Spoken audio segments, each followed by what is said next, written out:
spent an entire one-third of his presidency doing that very thing. The reality of it all is that Donald Trump took more golfing trips during his first year as president than Obama took during his entire stay at the White House as president.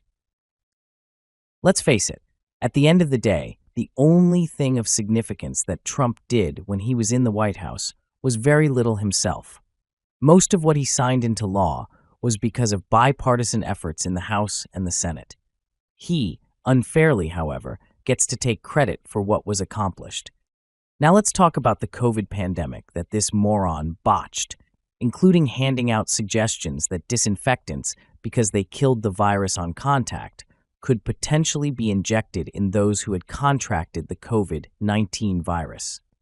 Under his leadership, more than 1.8 million people died. They had ample warning that the virus was coming, but the Trump administration decided to ignore those warnings. And then when the virus hit the United States, they denied knowing anything about it. And then I see the disinfectant where it knocks it out in a minute, 1 minute. And is there a way we can do something like that by injection inside or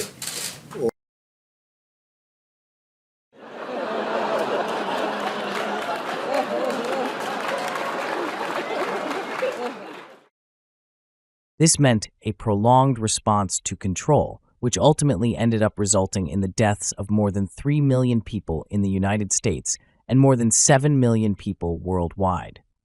The data for this comes from the World Health Organization website. Trump will, of course, state that this is fake numbers coming from a fake website run by a fake organization.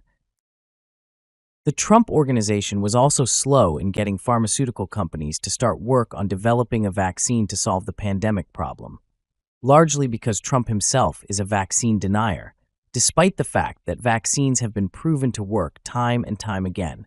The most common example is the eradication of smallpox. Smallpox was declared eradicated in 1980.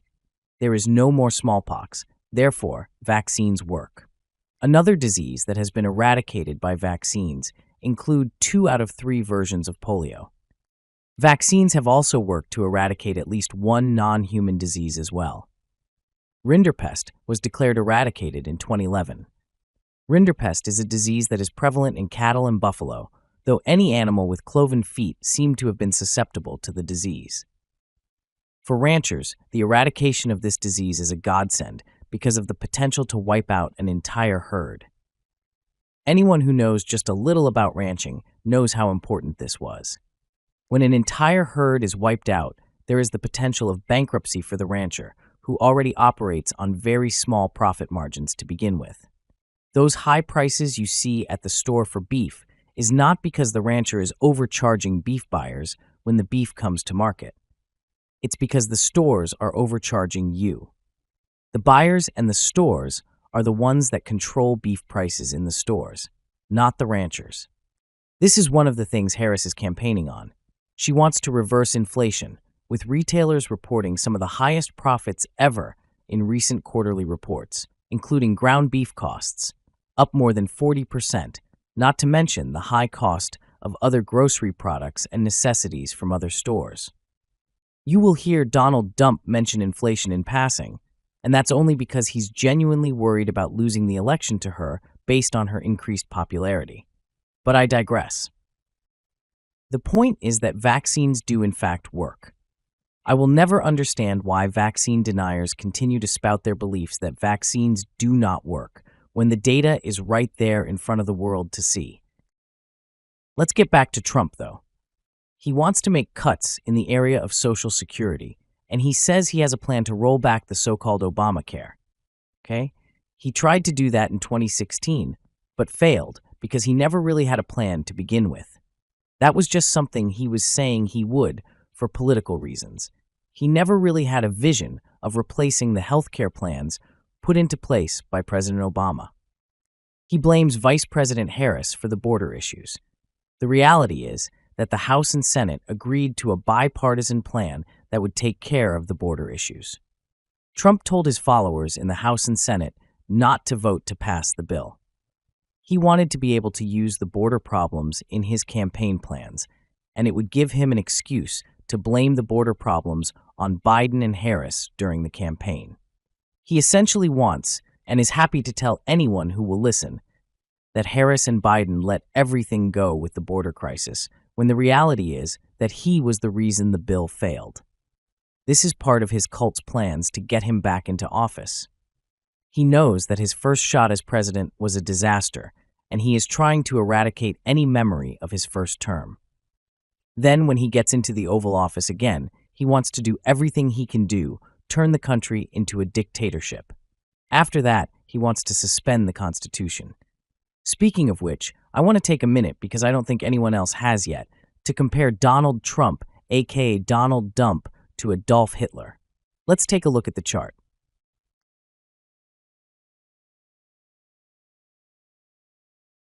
There's a lot more, folks, but I think you get the point I am trying to make. The information from the chart comes directly from a site called Common Dreams, and the reference will be in the end credits after the show. This guy embraces Kim Jong-un, or whatever the hell his name is, Vladimir Putin, and the Taliban, for heaven's sake. He's a convicted felon of 34 felony charges who will be sentenced on September 10th, 2024. He claims it's all political, but seriously, those felony counts are the least of his legal troubles, because believe me, there are more convictions coming that are way more serious than the charges he has been convicted of. He tried twice to get the Supreme Court of New York to move the case there. The first time, the judge told him there was no basis to move the case from state court to federal court. The second time, the judge told him that he already told him there was no basis to move the case. Anyway, he says the Democrats are the ones who did Thios to him.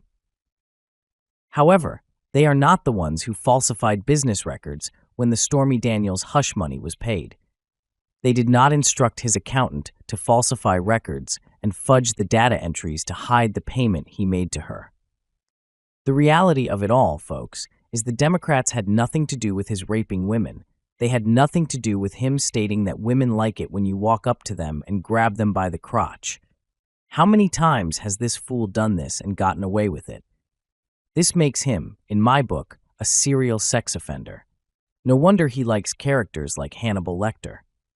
Anyone else in the world would have been charged for these sex offenses, and I can't wrap my head around him doing this and getting away with it for so long. He claims to be a self-made billionaire. I actually doubt if he even really has any money at all. He can't seem to pay his bills. I don't know how many lawyers have said he stiffed them on their fees. I think he just knows a lot of rich folks who buy into his ridiculous shtick. But I digress. He is not a self-made anything. He's lucky enough to be able to juggle debt, and he has bankrupted so many businesses that it's a wonder he hasn't been charged with fraud in that direction. The thing is, his father gave him some money, and when that ran out, his father gave him some more. When his father died, he got the rest. I'm sure he made some money in real estate too, but from what I can see, the lion's share of it came from fraud. Donald John Trump, otherwise known as Donald Dump, is a loser, folks. He is also a very serious threat to our democracy and indeed people whom he considers his enemies. He needs to be stopped. The courts are working on his criminal offenses. It's up to us, the voters, to keep him out of office so that he is unable to destroy our government and our country. We can do exactly that with the Harris-Walz Democratic ticket this November. It's not enough to simply say that you want them to win in November. You have to get out and vote, or vote by mail if your county or city offers that option. But you have to vote. This is probably the most important election during the course of my lifetime of 59 years. Goodbye until the next time.